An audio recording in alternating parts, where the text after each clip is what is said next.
This is English shorthand dictation number 178 and the dictation speed is 140 words per minute. Ready? Start. In the present situation in India, the separatist tendency is very strong and provincial and local parochialism is more dominant than national feeling. While we are building up a federated India with complete autonomy of the units, we still have the problem of making India as a whole a strong and united country. I would make this further observation that I do not think that the reservation of powers in the central government is likely to affect the autonomy of the provinces.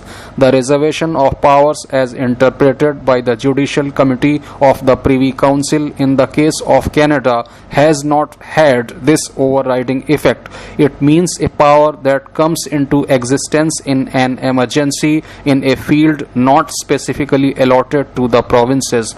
I do not think that the provincial autonomy should be really affected. The second thing I should like to observe in connection with this question of provincial autonomy is that this autonomy must be limited by the affording of protection for the interests of the minorities and of the depressed classes. As I visualize the situation in India as it will result from the new constitution, I find there will be certain provinces in which some communities will be in a majority, but in all the provinces the depressed classes whom I represent will be in a minority. They will be in a minority in every province. I cannot understand how we can at this stage permit the provincial majorities to have a complete, uninterrupted and undiluted sway over the destinies of these poor people without any right of appeal being given to the latter in regard to maladministration or neglect of their interests. There must be some authority somewhere over and above the provincial government which will be in a position to intervene and rescue them from any adverse position in which they may be placed by the provincial majorities. These are the three things which, in my opinion, must limit the autonomy of the future provincial governments of India. Coming to the question of the character of responsibility in the provincial governments, my first observation is that the whole question of responsibility in the provincial legislature is entirely dependent upon the kind of legislature that you are going to get in the provinces. Is the legislature that you are going to get in the provinces is a legislature which is going to be a mirror of the whole population of the province? Is it going to be thoroughly representative and not merely representative as a museum is, where there are a few specimens of every species for the observation of the general onlooker?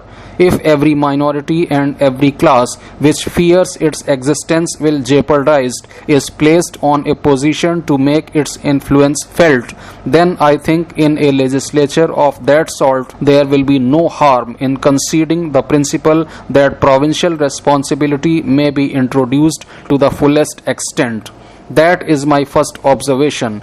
Making that a condition that the legislatures shall be fully and adequately representative of all the classes, I see no objection to the subjects which are now reserved being transferred to popular control. Coming to the question of whether the responsibility in the provinces should be joint or should be individual, I have not the slightest hesitation in saying that the responsibility not only should be joint but must be joint. I have been a member of Legislative Council and I have seen how ministries in the provinces have worked.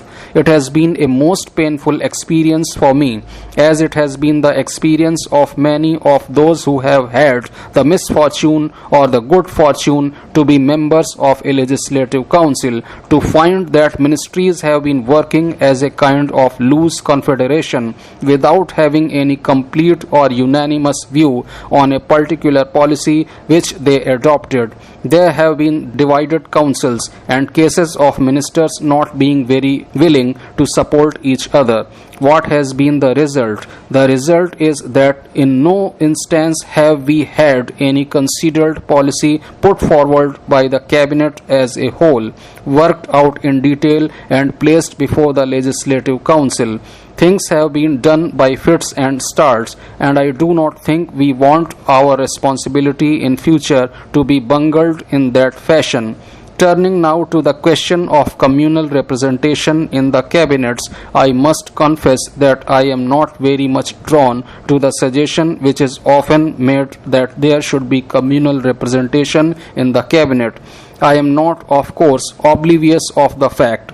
In fact, I am very conscious of it that if the minority communities are not represented in the cabinet, it is very much possible and even very likely that in matters of administration which affect their daily lives, their interests may be affected very prejudicially by the policy of ministers whose dominant interest is communalism.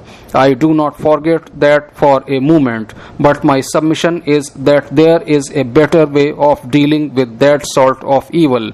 It seems to me that if the minorities could get constitutional and statutory guarantees laid down in the Constitutional Act itself against anything likely to injure their interests being done or left undone by the cabinet, the danger which most of us apprehend from the fact that the cabinets may be communally dominated will vanish, and we shall not have much cause to insist on communal representation in the cabinet. Although I am very desirous that the Chief Minister should recognize or should be made to recognize the interest of having most of the important minorities represented in the cabinet, we cannot for the moment forget that, after all, a cabinet office is a very responsible office. A cabinet minister has not merely to look after the interests of the minorities, he has to see to the safety and interests of the province as a whole. That demands ability and competence. It does not merely demand a communal outlook, and it is from that point of view that I look at the matter.